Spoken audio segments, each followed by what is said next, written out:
Posed as the executive mayor of the Nelson Mandela Bay Metro. The DA's Jonathan Lawack is the speaker. This comes after the party reached an agreement with the UDM, COPE and the ACDP, amongst others, to form a multi-party coalition. Proceedings started late this morning after several disruptions. Earlier, the ANC threatened to go to court if the council meeting was not stopped. The party said the allocations of seats was flawed. We now cross live to Port Elizabeth, where SABC News reporter Lerato Thipa is standing by to give us an update. Good afternoon, Lerato.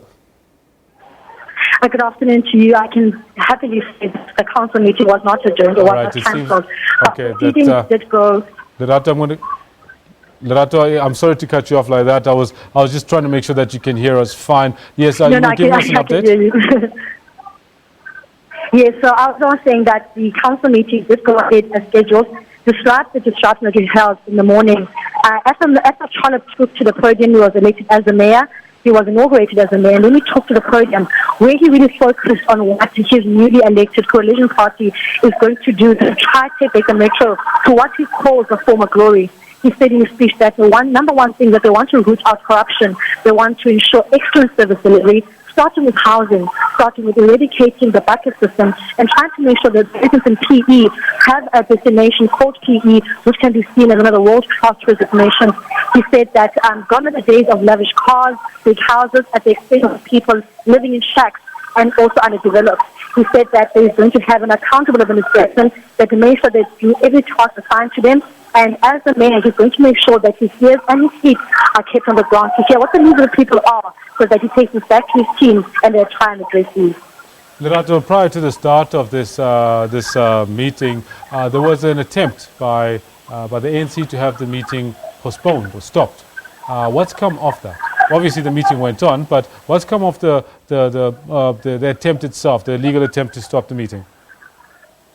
As soon as the mayor was elected, members of the ANC actually walked out. Of 50% of the members of the ANC actually walked out, but later walked in again. As you would understand that earlier on, there was also an allegation that the ANC was trying to disrupt council, and perhaps them arriving late was part of those disruptions. So they did walk out, but later walked in again. And Johan Metra said that despite the disruptions, the Constitution does state that the council meeting must go on because all the members were eventually inside. So they left and came back, but Metra is saying that all this disruption cannot stop council.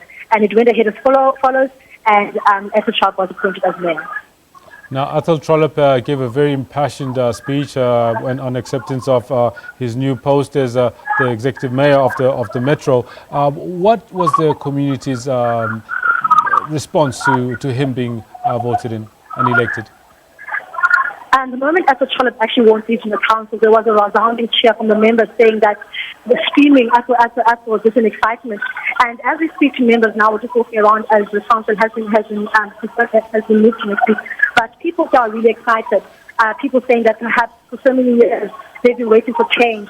It's been interesting also to see that members of UDM, members of COPE, members of EFS have actually been forming one unit. We saw them dancing together, cheering together, saying that they're going to come together now as a new coalition party, as a new coalition community to try and fight corruption as well. So there's some excitement, I really will say. I don't know if you can hear behind me, but people are singing and cheering, saying that it's time for DA to govern. And they're really hoping that Athol Trollip will meet all the promises that he has made, that he will bring about better service delivery and try and turn around, I really think, the mark of the Metro. Lerato, thank you so much for that update. Really good work you're doing out there. And that was Lerato Thipa from Port Elizabeth, giving us update what's happening out in the Nelson Mandela Bay Metro. Now, the city of Johannesburg is now set to go to the Democratic Alliance with the EFF.